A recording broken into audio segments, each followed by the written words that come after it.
ตอนที่ผมออกจากบ้านมาอยู่ประเทศไทยนะครับเพราะว่าที่ดินก็ไม่มีเพราะว่าบริษัทจะไม่เอาที่ดินไปผมก็ไม่มีที่อยู่ครับ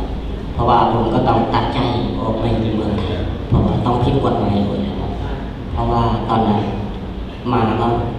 ลำบากมากครับมาอยู่เมืองไทยเพราะว่าจริงๆพูดไทยไม่เป็นตอนพูดไทยไม่ได้เพราะว่าเวลามาก็ต้องโดนเท่าแก่หรือว่าลูกพี่เขาโกงเพราะจริงๆไปผมก็ต้องหาอะไรกินไม่ได้ผมก็ต้องลุกไปในป่าตำรวจอะไรกลัวผมก็ต้องตัดใจย้ายที่ไปเรื่อยๆไปที่บางได้เงินเลยนิดหน่อยก็ต้องไปซื้อกับข้าวซื้ออะไรกินแต่ว่าก็ต้องมีคนสุรินทร์เป็นคนที่ช่วยซื้อกับข้าวซื้ออะไรได้กินตอนนี้ลำบากมากครับนี่ไม่มีที่ดินอยู่มันจีลำบากขนาดไหนลำบากมากจริงๆนะครับ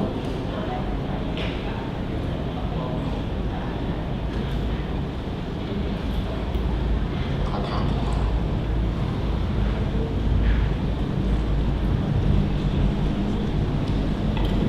สวัสดีครับผมไต้เอ็มครับที่บ้านเขาเรียกไต้เอ็มครับชื่อจริงเลยครับครับผมออกจากบ้านมาตอนปี 2000ได้ปี 2008ครับผมออกจากบ้านมานะถ้าผมอยู่ผมก็ไม่มีอะไรกินผมจะไม่มีการเกษตร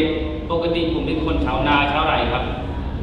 คนชาวนาชาวไร่แล้วถ้าไม่มีนาไม่มีไรแล้วผมทำอะไรได้ครับก็เลยตัดสินแล้วตอนนั้นถ้าผมไม่ออกมาก็โดนเขาจับครับโดนเขาจับครับผมเหมือนแต่ละคนเขาก็โดนมาผมก็หนีออกจากป่ามาอยู่ในป่า3 เดือนแล้วก็ตัดสินใจพาลูกเมียเข้าเมืองไทยเลยครับพาลูกเมียเข้าเมืองไทยรู้ไหมแต่ตอนที่ผมพาลูกเมียเข้าเมืองไทยมันเจออุปสรรคยังไงครับเขาอัดผมเหมือนเขาคนเต้นงูเลยครับสอนทับกันอย่างนั้นเลยครับเลยผมมาได้ประมาณมาที่แรกพูดภาษาไทยไม่เป็นครับพูดภาษาไทยไม่เป็นก็เลยใช้ภาษาคนใบเลยครับซื้อกับข่าวแต่มีบางคนเขาก็ใจดีรู้ว่าพูดภาษาไม่ได้เขาก็เห็นใจที่ผมใช้ภาษาคนใบครับก็เลยผมอยู่ได้ประมาณครับปี2 ปีผมก็เริ่มพูดได้แล้วผมก็ท่านั้นเขาก็เปิดให้ทำบัตรแล้วทำบัตรแล้วแฟนผมก็ลงไปบ้านแต่ผมไม่ลงครับเพราะถ้าลงไปมันไม่มีอะไรทำดีแต่ที่แฟนไปก็ไปเยี่ยมญาติเยี่ยมพ่อแม่พี่น้อง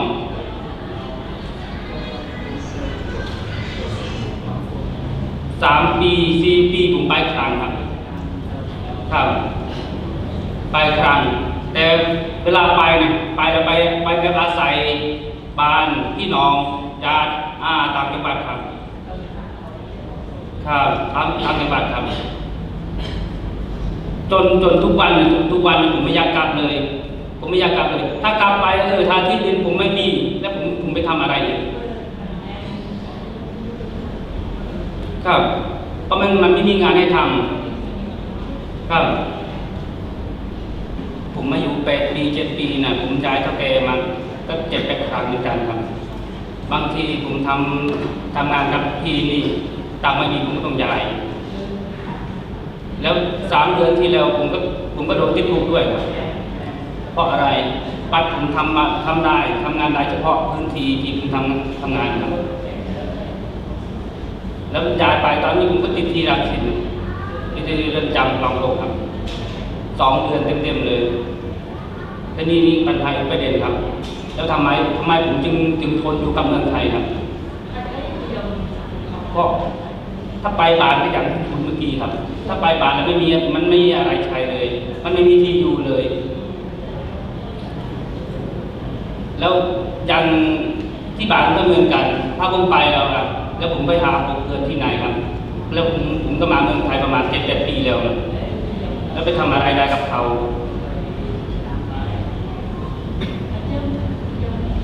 ก็เลยนี่ก็สู้ต่อถ้าผมได้ที่ดินขึ้นผมก็ต้องกลับครับผมต้องกลับแน่นอนครับแต่รบกวนพี่น้องที่ทำงานที่นี่ครับช่วยหน่อยครับเพราะผมเป็นชาวนาชาวไร่ครับใช้ชาวนาชาวไร่ไม่มีอะไรมากมายครับพอแค่ที่ดินคืนก็คงใช่ครับ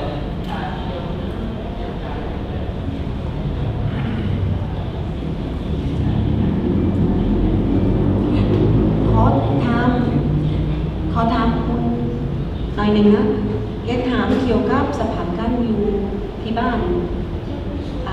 อยู่ในอุตรดิตถ์เชียงรายอุบัติเหตุเวลาบริษัทต่างๆอันนี้เป็นหลายปีก่อนแล้วเนาะเวลาบริษัทมากับทหารมากับภัยนะอธิบายหน่อยนึงค่ะพี่น้องฟังกันบอกสภาพการได้เกิดขึ้นในบ้านเวลาบริษัทมาเพื่อเอาดินของพวกเขา ครับ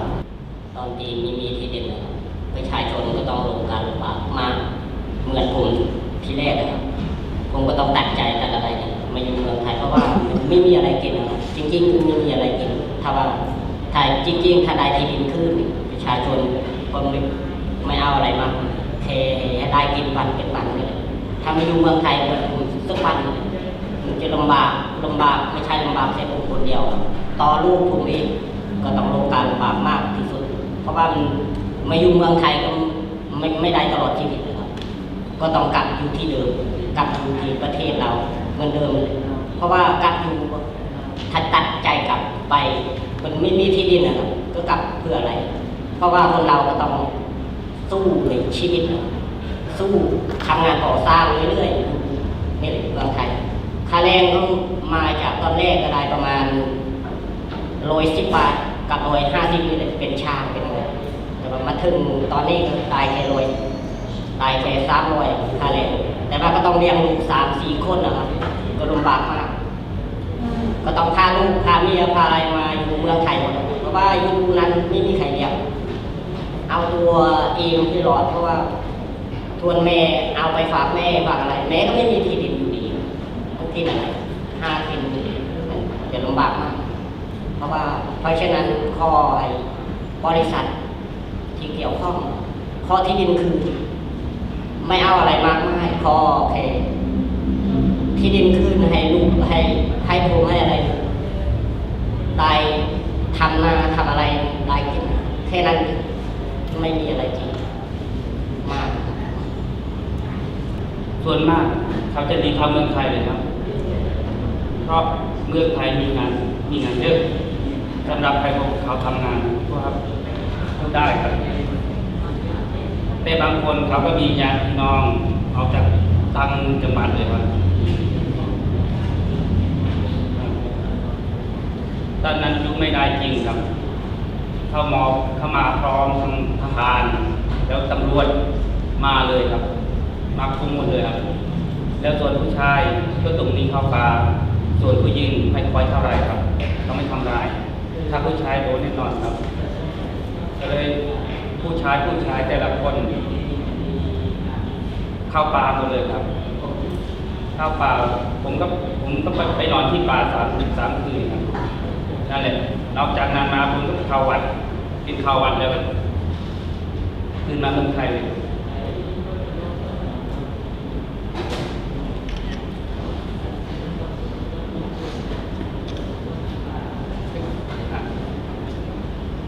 เพราะว่าตอนดีบริษัทเข้าไปเพราะว่าเอาที่ดินเอาอะไรแต่ว่าผมเป็นคนแรกเป็นคนอยู่ที่นั่นผมเห็นมากมันจะเอามีปืนมีอะไรถ้าใครไปสู้กับเขาก็ยิงตายเพราะว่าตอนนั้นรุนแรงมากตำรวจทหารอะไรหลายอย่างเพราะว่าขนาดแม่ผมต้องจับเขาไปอยู่ในคุกผมยังไม่มีเงินไปดูเขาเลยผมก็ต้องหนีไปพ่อมันไม่ฆ่าไปด้วยเพราะว่ามันกลัวใครจับเองกลับไปยิงตายทำยังไง ผมก็ไม่มีใครดูแลอะไรเลยถ้ายิงผมตายไปนั่นแหละผมก็ต้องหนีไปให้ตัวผมให้รอดก่อนแม่ผมนัดผมมาอยู่นั่นแหละเมืองไทยผมก็ตามจับพ่อผมอีกผมก็ต้องกลับไปพาพ่อผมมาอยู่เมืองไทยเลยมาอยู่ได้4 เดือนผมก็ส่งไป ตอนที่แม่ออกจากคุกผมก็ส่งพ่อไปส่งไม่ได้กี่เดือนหรอกพ่อผมก็เสียชีวิตไป ผมยังไม่มีเงินไปดูแบบไปดูพ่อผมไปทำบุญส่งเขาเลยนั่นมันจะลำบาก ผมขอร้องอย่างเดียวครับขอร้องบริษัทเห็นใจคนจนบ้างครับ ครับขอร้องนะบริษัทเห็นใจคนจนบ้าง เพราะคนจนมันไม่มีอะไรมากมายหรอกแค่ที่ดิน5 เฮกตาร์แค่นั้นเขาก็เลี้ยงครอบครัวเขาได้แล้วครับ นี่ผมคอยเดียวขอคืนเลยครับ ผมจะได้ไปอยู่บ้านอยู่กับครอบครัวอยู่กับพ่อแม่อยู่กับญาติพี่น้องผมที่บ้านด้วยครับ ไม่ว่าเป็นอะไรนะไหนๆก็เห็นใจคนจนบ้างครับ